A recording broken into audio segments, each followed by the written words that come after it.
Hello, welcome to Self-Generated. My name is Steve. You have come across the third episode. This is the final one of the launch of the Self-Generated podcast. I really want to thank you if you've hung in there. I really hope that you've hung in there, because if you're jumping in here, a lot of shit's not going to make sense. But if you hung in and listened to the intro episode where I described who I was and why I was doing this, and I'm explaining I'm nobody special, and we're going to talk about a way in which we think and how it helped me, how we touched on the ideas of perception not being direct reflections of reality. Comfortable as that might be, it just feels like it's a matter of fact. It's the nature of things. And what that actually means, how we would actually work in order for that to make sense. And we touched on the keynote idea of active inference predictive processing, that perhaps brains think in a certain way. This unifying theory would explain why animals can interact and think, including us, with each other and other animals, what gives us purpose, action, and that fundamentally when our sensory information comes in, the brain creates models, simulations, interpretations of what's going on to predict. The main goal of it figures out what's going on, it predicts well, it survives and it maintains. And is absolutely game-changing and contesting to your version of reality as those two ideas can be. There's a lot more to it. Ergo, one of the reasons to do this long-form, long-term podcast to explore it. I think it's time that's required. Other keynote ideas, at least we should explore in this episode, are the ideas of embodied cognition and the extended mind. Real quickly, embodied cognition, is it that your brain is in control of an avatar, this meat puppet that is your physical body? Or is there something more to that? Embodied cognition kind of addresses the idea of, I don't know, there's a type of knowingness with movement. There's part of that with your thinking in a really crude way. For most of my time when I was trying to record this podcast initially, I had difficulty because of my gift of gab. My normal conversational tone comes from walking around. I was a car salesman for years and I'm a pacer. So it took a lot for me to get to a point to be able to sit still in a room and record and sound. Oh, you probably think, well, this is sounding good, but sound good enough to publish. And that, what I'm saying, is an expression, or that is a piece of evidence of embodied cognition. There's a type of knowingness with our body. You can't read a book and be able to ride a bike. You can't watch a YouTube video and then be able to swim. There's certain things with us and our experience that are tied intrinsically to our bodies, our body experience, our emotions, and we have to acknowledge that. That's a big part of us. And another big part of us is the outside world. The idea that we're going to explore is Andy Clark's extended mind. I believe it's Andy Clark's.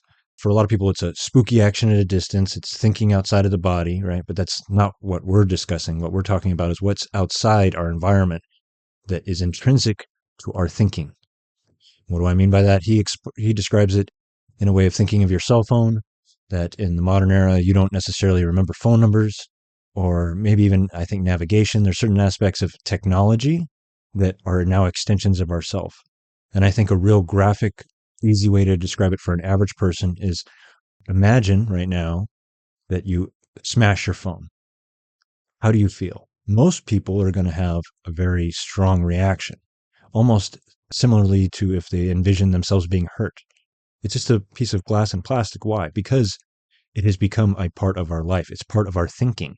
And that there is a certain amount of us, part of that calculation, that is coming from outside. We learn everything from outside. Our family, our friends, all those things are outside. The institutions that we follow are outside. Our environment around us is a point of definition of ourself.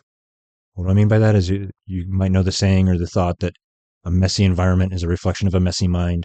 Well, what I'm saying is through osmosis, it goes both ways. If you put somebody in solitary confinement, you affect their psychology. There's places in the world where that's illegal because of that.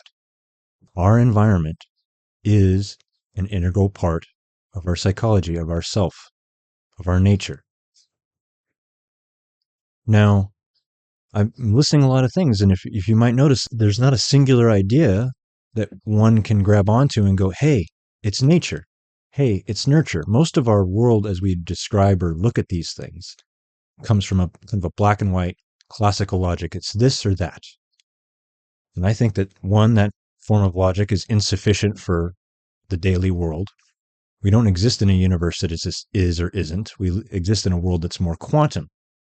And if you don't know what I mean by that, is that one of the reasons that quantum computers are going to be a big ticket item is because they don't have to be 1 or 0. They can be one of any number of things, just like our real world. So, for example, we aren't just nature or nurture. We're a combination of both. And we are not just active inference. We are not just meat puppets. We're not just embodied cognition. We're not just our environment. But it's not that those factors don't have a factor on us. So one of the things we really are going to try to do, or ways I'm going to try to describe this, is that in a way our unconsciousness, our unconscious thinking, is doing a math. It's ascribing value to things, everything that we are aware of, how it relates to each other, how it relates to you, how you feel right now, affect, mood, all of these things are models within our mind that are maintaining us, that are guiding us. There's sensory information coming in that helps create the models. It's not devoid of reality, but it's our generation that we are guiding ourselves through. And the same math, if we were to look at this basic idea of, is it 33% active inference? Is it 33% embodied cognition? Is it 33% extended mind and 1% something else? Probably not. But it's some amalgam of these things. And just the ability to be present, pause, and look at it through this lens, I believe, is sufficient for most people to start being able to see it for themselves. Getting to that ability to look at things beyond black and white, beyond absolutes. And I'm going to explain that a little bit right now, why that's relevant and why that's helpful. And it's just a context. I'm not saying literally that the math is happening in this way, but I'm saying in a gonzo kind of way of describing it, that this is probably more accurate than a very poor, dry, literal explanation. And let me get at it. Now a word from our non-existent sponsor. Fed up with the clamor of dissenting voices, exhausted by the effort it takes to defend your viewpoints? Say no more. Introducing the Coddle-Nator subscription system from Self-Righteous Limited, the ultimate solution for maintaining your peace of mind in a disagreeable world. Start each day with our Coddle commencements, daily affirmations sent straight to your phone, affirming that you're right, they're wrong, and that's all there is to it. As a subscription member, you can engage with our Echo app, featuring interactive sessions where our overseas representatives will passionately agree with you on any topic, be it politics, philosophy, or the proper way to fold a fitted sheet. We'll agree with you on your terms. Stop wasting time, energy, and money on reality. We'll give you the world you've always wanted. Sign up today and live in your bubble of bliss. The Coddle-Nator subscription system, because why face the world when you can fabricate your own? And now, back to the show. So I guess one of the easiest ways to look at this is, think of the last time you were disappointed. We'll give a little fantasy example here. You take a bite of your favorite pizza, and it's cold, or it doesn't taste right, or whatever, for whatever reason, you expect a 10, and you experience a 5. There's disappointment. That's the math I'm talking about. All disappointment through the frame of active inference, you gave a higher value to the item than the experience. That disappointment you are experiencing is the difference. That's the signal. That's the learning point. So either you adjust your model and learn not to expect 10, that it's a 5, versus you could do a lot of other things. How we handle the signal. You could ignore the situation. You could tell yourself, oh, it was X, Y, Z. You can use things to dilute the signal, or you can update your model. It's all about addressing the signal. That's a way in which to look at it that we're doing the math. You're super jazzed. Something surprisingly positive happened. Holy shit, this is cool. What is that? You gave it a 5. It was a 10. You experienced the difference. That experience drives your narrative, drives your learning drives your models. You want to reinforce that. You look at that differently. That's what I'm talking about. That's the math. Now, obviously, we'll get far more in depth into that, and it's very crude, but that's the basic idea. Is that we're assigning something, and then when we experience, which is based off of our sensory information coming in, we're experiencing the difference from our model. So we're going to experience reality no matter what. But if we build a model that's not based on reality, we're always going to get error signal. If I build a model that I'm supposed to be X, Y, Z as a person, when I don't get that from the outside world, I suffer error signal. Whatever that framework is, whatever that value is, be a man, be this, money, sex, power, how cool I look. Somebody says I look stupid. That's the difference. That's the math. That's what governs us. That's what drives us. It's how we unknowingly write our story. The way you think, the way you feel, your sensations. Your blood sugar is low. You're hungry. You experience those things because of the math. Your body, your interoception knows what your level should be, knows what happens when there's a difference, and it does things to reinforce. Like when you satisfy that, you have a satisfying experience. Where our bodies aren't looking and intrinsically know for nutrients, it's why we can eat garbage and be satisfied, because it tricks our senses to tell our models that we're satisfied, because they don't take in reality. If we took in reality as it is, Frito-Lay would not be as big as it is. Sorry, Fritos. I love you. What do I mean by that? If a corn chip or burrito, it's essentially corn glue with MSG on it. But we get the satisfaction of something far more. We get a satisfaction that would make us believe in some way that we're being nutritionally added to, but we're not. It's not that it's terrible for us, but again, it's a play on the system of how we actually work that literally just puts money in people's pockets, leaves you hungry after an hour, full of sodium. But it's the nature of our systems. How dare we even look at it? There's all sorts of things that outside we're going to have to deal with. We're going to have to look at, because outside the extended mind, our world, our society, our friends, our family, our beliefs have just as much of an impact on us, our psychology, our self, our generation of our feelings as anything else. As your genetic background, that will tell you more about why you are you than your genes. The narratives that we live by in the modern era would tell us otherwise, that our genes will tell us everything.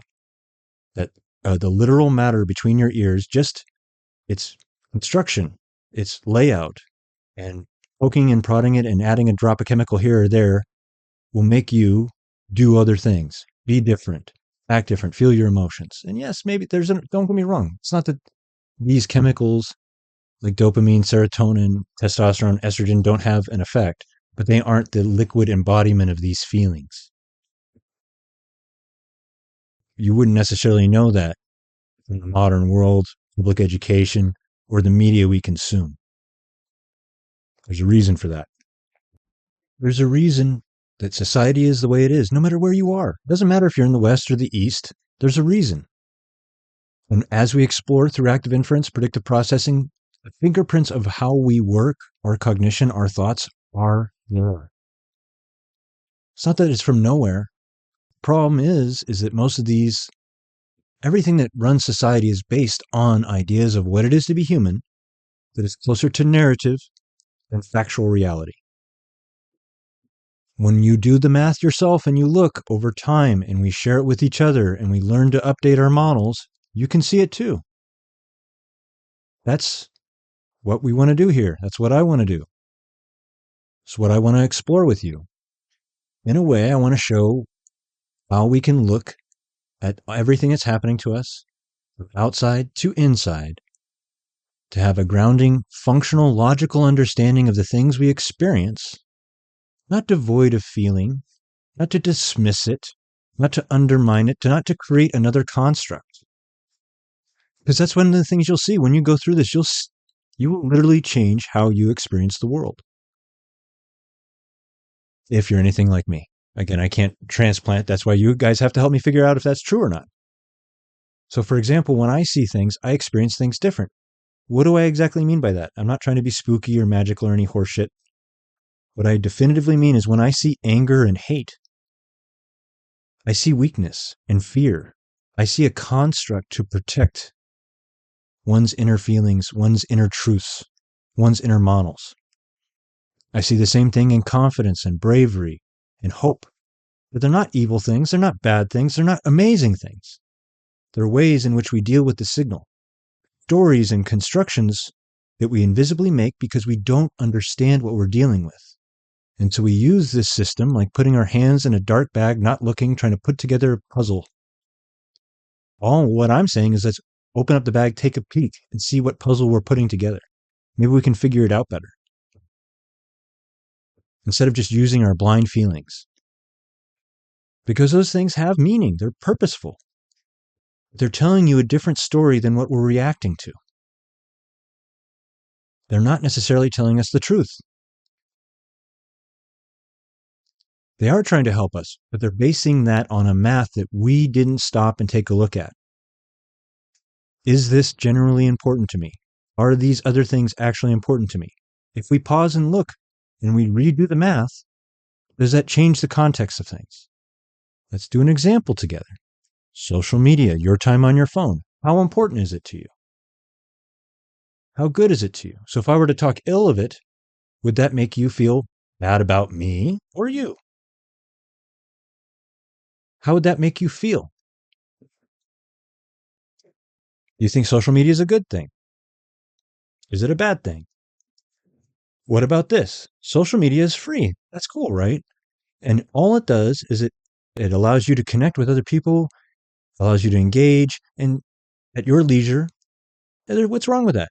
Well, the thing is, most people who interact with social media don't necessarily feel more connected. And that fundamentally, the systems are designed to draw your attention and keep you engaged. Have your intention and time for as long as possible. That's what their shareholders demand. That's what drives them. That's what makes them go. That's their purpose, is to consume your time and your attention. Now, if you do your math and you put a value on your time and your attention, relook at that. Does that change anything? What if I put this, help you change your math?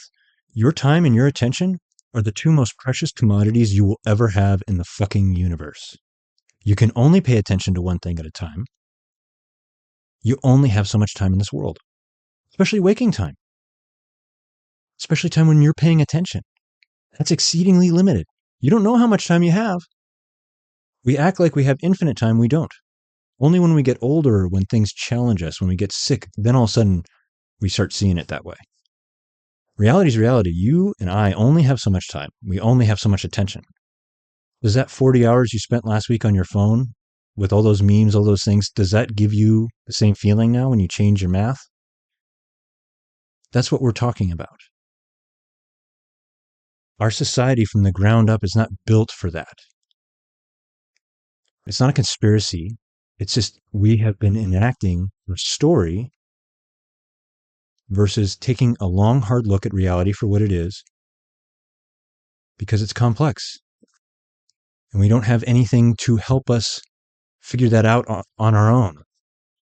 And you can't figure it out on your own. The whole reason I'm sharing this, a big reason that I'm sharing this, is because I understand that I can't figure anything out entirely on my own. We might not think of it that way because we have this personalistic narrative of history that we tell each other, that Einstein and all these great people were these breakthrough individuals who pierced the veil when they were standing on the shoulders of giants.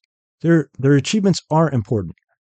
They are a cog and part of something much bigger than the standalone entities. Same with you and I. If I want something to be true, if I want to know if it's true, I have to put it out into the real world. I have to compare it with other people. That's really the only way I can filter down anything closer to truth. That's not even to get perfect truth. No. It goes back to the math. Why are we applying 100% certainty to things? You can't. You cannot be 100% certain of anything. Why? Your perceptions aren't direct reflections of reality. You only experience the world through them. You can never know for sure. There's fundamental aspects of physics, uncertainty principle. You cannot know the final perfect information of any singular item at any given point. How fast it's going, what direction, everything at once. You can't. It's just an aspect of nature. So when one person applies 100% certainty in their models, that something has to be 100% or over 100% when they idolize something, well, guess what? The real world information coming in is not going to match that because that's not real. So what do? We alter the way we view the world. We pick and choose who's around us, the echo chambers we go into to reinforce, to offset the signal of reality. That's why we have fake news. That's why we have all these echo chambers, because we do not acknowledge human fundamental nature.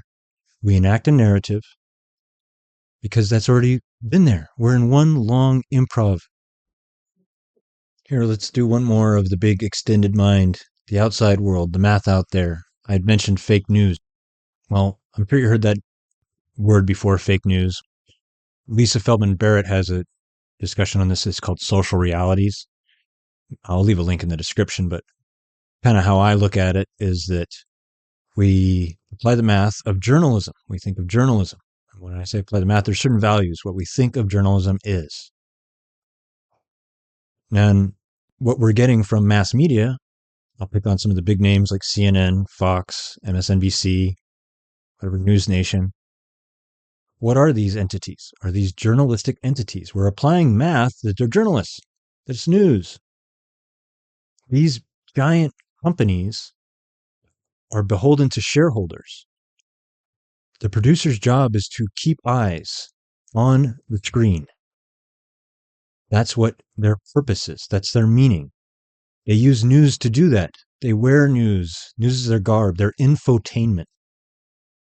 At its core, their business. If they lose relevancy, they no longer exist.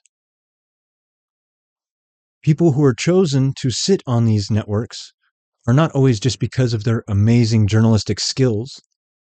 It's because of their attractiveness, their friendliness, their ability to communicate an idea, and in some cases, their journalistic integrity, especially when they plug them on a Sunday morning to add value to the overall network.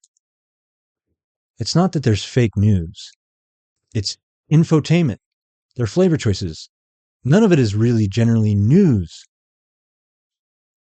But because we apply the wrong math, because we don't look at it what it's not, we say, well, yeah, well, they're producing news, so they're news. We look at it black and white versus the complex nature of what things actually are. Not because you're not capable, but because you're not taught to do that. And in some ways, we're purposely not taught to do that. Or it's not advantageous to the system, is what I guess I mean. It doesn't benefit the system for you to be more capable. I know, sounds kind of weird. Sounds kind of scary. But it's true. At least I believe it's true. I believe it's one way to look at it. And as we discuss, if you have a very clear, concise, evidence-driven way to point me in another direction, let's have that conversation. If it betters us all, let's take a look. Any good idea can survive challenge. Anyone. It better. It has to survive challenge. That's the only reason you know it's a good idea. We're closer to the truth. I guess that's kind of the overly simplistic way, gonzo way I'm trying to describe how we're going to look at it. We're going to look at things out in the world because they're easier to look at. They're easier to judge than the stuff that's going on inside us. But we're going to use that as a framework to see how we work so that we individually can, in a way, learn to be comfortable with changing our own math. Away from black and white, is and isn't, to a truer place. And maybe you've been on this search before. I've done, self-help and looked into a lot of these things. And there's plenty of stuff out there on YouTube and podcasts, in particular, books. But what I'm at my core trying to do is something slightly different here. What do I mean by that is that if you'll notice, there's tons of people out there, and for many, many years, not even recent, like for generations, millennia, have been exploring this idea. So it does kind of feel a little, ostentatious for me to come out and sit in a fucking closet in my house and publish online and say, oh, I know how things are, right? I get that. But I also understand that if things are true, that only together are we going to be able to come to any actual determination of what that is. And I think it's funny that as smart as it seems we are and how crazy capable we are, because let's face it, we live in the most advanced time in human history. And we also managed to make ourselves the most miserable we've ever been, which is fucking amazing. That's magic in and of itself. How the hell does that happen? Well, I think I know, or at least I have a theory that I'm sharing. And I think that's that we work in a way through active inference, and our society works in a very different way that is based off of a narrative that doesn't match our biology, and we all suffer because of it. We continue on because it does work. It's not that it doesn't work, it works. There's buildings, we have jobs, we have power, we have things. Maybe it just doesn't work how we think it does. And because we take in the real world, anything that goes against what we believe it to be will create an error signal. That'll be discomfort until we do something about it, which is either learn, which would mean we would have to understand, or we consume. We do all sorts of things. The world we live in today fundamentally has issues that I feel are in no small part why we have our issues. So we have to be able to look at it from big to small, and thankfully active inference works at all scales. We'll explore that too. We'll explore how you are you, how I am me, how we work together, and in a way that you can do something about it, not just have a funny little comment or be able to reference something interesting at a bar or sound smart in a conversation. There's enough of that. You know why? Because all of it's content. It's been content for a while. Everything is contentified, no matter how deep the conversation.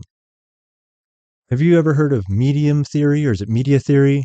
Talking about how the medium in which the idea is expressed has just as much of an impact on the actual idea and how it's expressed. So, for example, if I were to write a news article about something versus do a YouTube video on something, what is required for that medium, that media to succeed is different. It's a different audience. It's different structure. And it fundamentally changes the way in which you present the idea. Do you ever click on a YouTube video anymore that has 30 seconds, of the plethora that are coming out?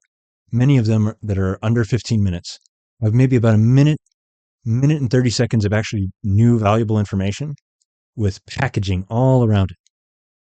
Because that's what the medium, that's what that video needs in order to monetize, to move in the system. And so the information suffers because of it. Everything is content. My friend's birthday party is content. I'm supposed to engage with it and get ads from a platform. Everything is content. And I'm fucking tired of content. And now a brief word from a non-existent sponsor.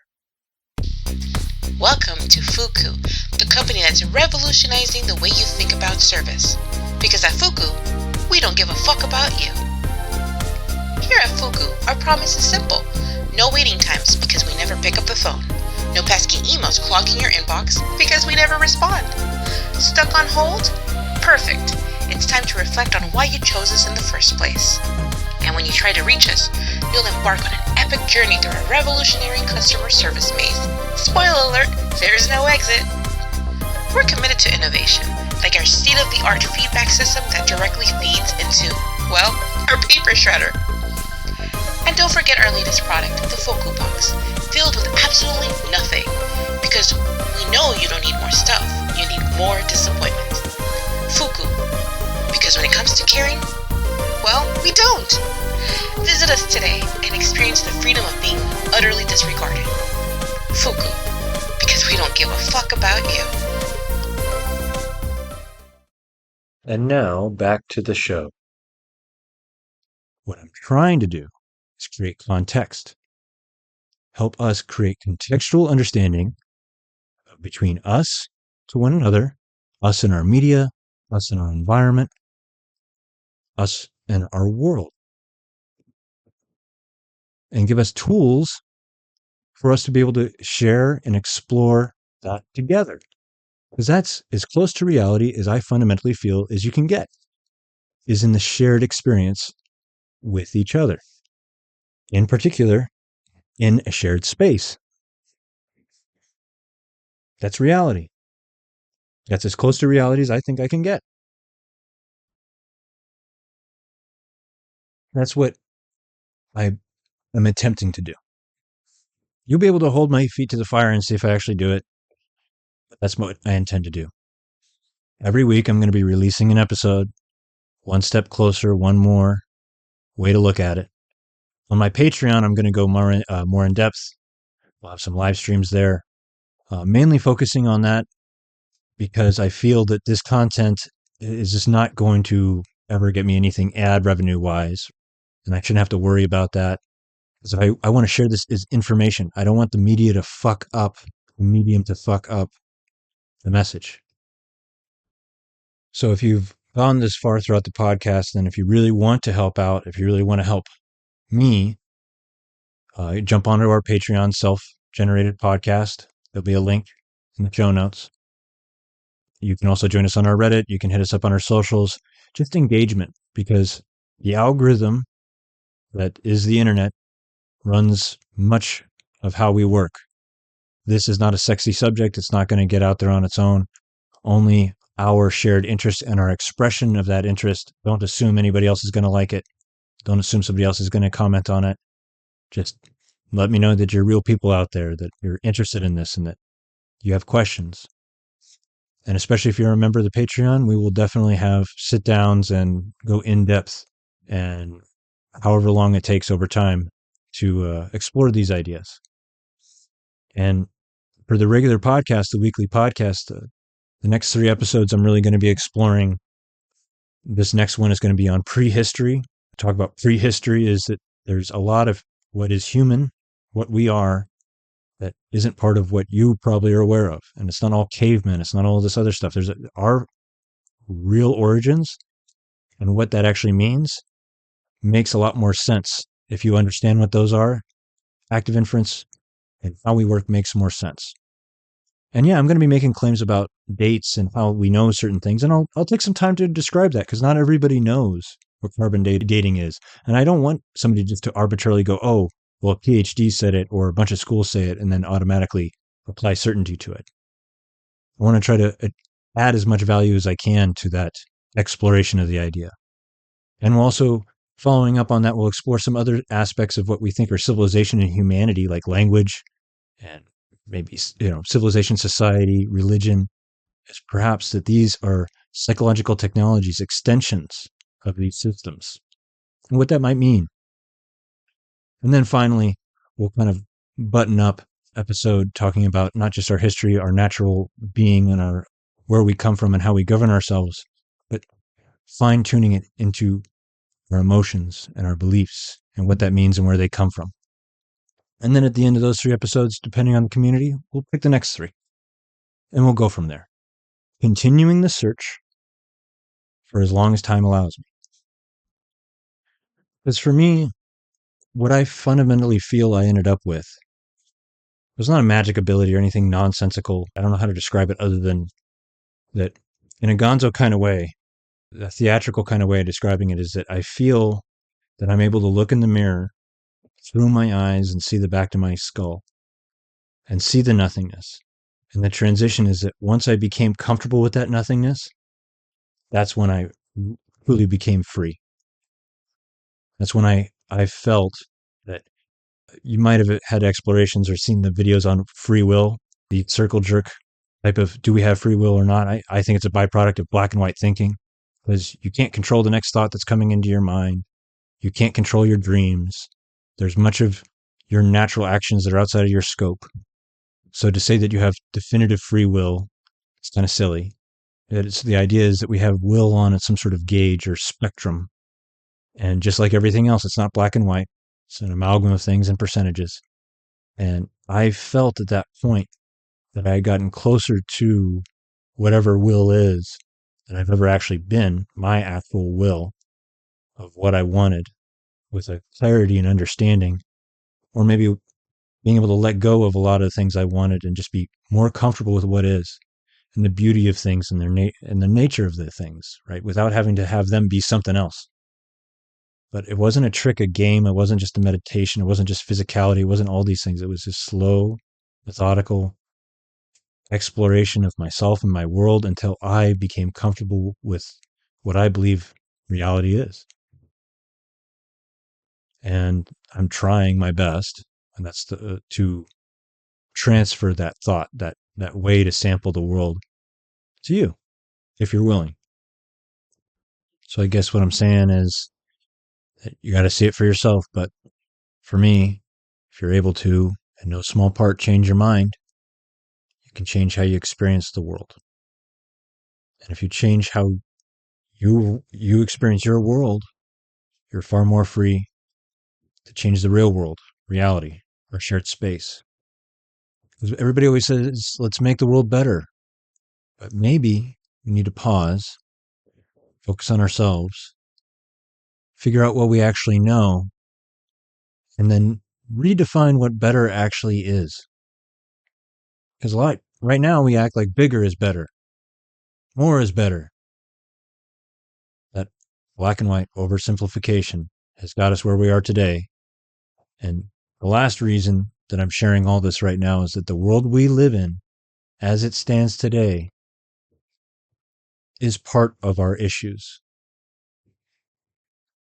And in no small part, things are coming, winds of change. And some of you might have heard the saying, may you be cursed to live in interesting times. Side note, some people attribute that to Confucius. It's not actually Confucius. It was a vaguely racist Confucian statement from a Western newspaper, but that's enough digression. We live in very interesting times.